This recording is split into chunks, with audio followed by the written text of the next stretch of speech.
Baru-baru ini, Presiden Rusia Vladimir Putin menantang Barat untuk menjatuhkan rudal hipersonik Oreshnik milik Rusia. Putin meminta Barat mengerahkan sistem pertahanan terbaiknya untuk menangkis Oreshnik mungkin nanti ditembakkan ke Ukraina.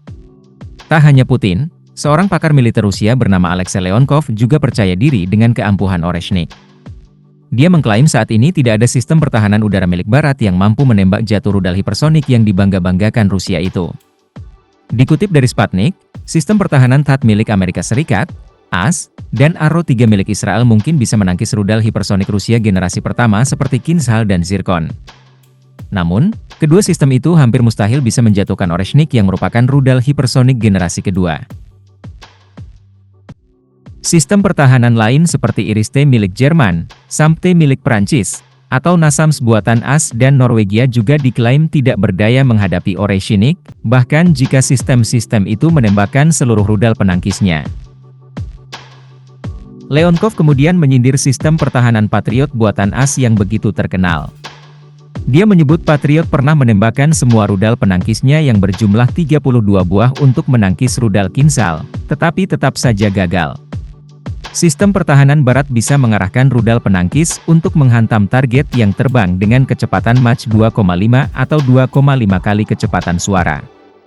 Namun, sistem itu tak akan bisa mengatasi Oreshnik yang mempunyai kecepatan hingga Mach 12. Leonkov menyebut sistem itu bisa melihat Oreshnik, tetapi tak bisa berbuat banyak. Oreshnik terus bermanuver dalam kecepatan hipersonik saat mendekati target.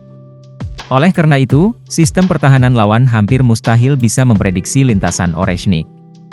Ex-pejabat Kemenhan AS akui kehebatan Oreshnik. Michael Maloof, mantan analis senior kebijakan keamanan pada Kementerian Pertahanan, Kemenhan, AS juga tidak menyangkal keampuhan Oreshnik. Dia menyindir Barat yang masih meragukan rudal hipersonik generasi kedua itu. Menurutnya, Oreshnik bahkan membuat AS jauh ketinggalan.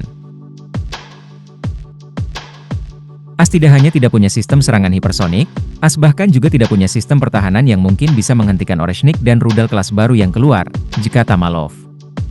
Dia mengatakan AS berusaha keras menjadi yang terdepan dalam sistem persenjataan canggih seperti itu. Sayangnya, AS malah cenderung menambah fitur yang tidak penting pada sistem itu. Pada akhirnya, sistem itu menjadi kemahalan dan malah tertinggal. Menurut Maloof, AS enggan mengakui senjata yang dipunyai Rusia dan Tiongkok, tetapi tidak dipunyai AS, yakni rudal hipersonik. Dia menyebut seandainya AS tidak menarik diri dari perjanjian senjata nuklir jarak menengah tahun 2019, rudal seperti Oreshnik mungkin tidak akan dibuat oleh Rusia. Menurutnya, tindakan Rusia memamerkan Oreshnik merupakan cara lain Putin untuk meminta Presiden AS terpilih Donald Trump mempertimbangkan kembali perjanjian itu.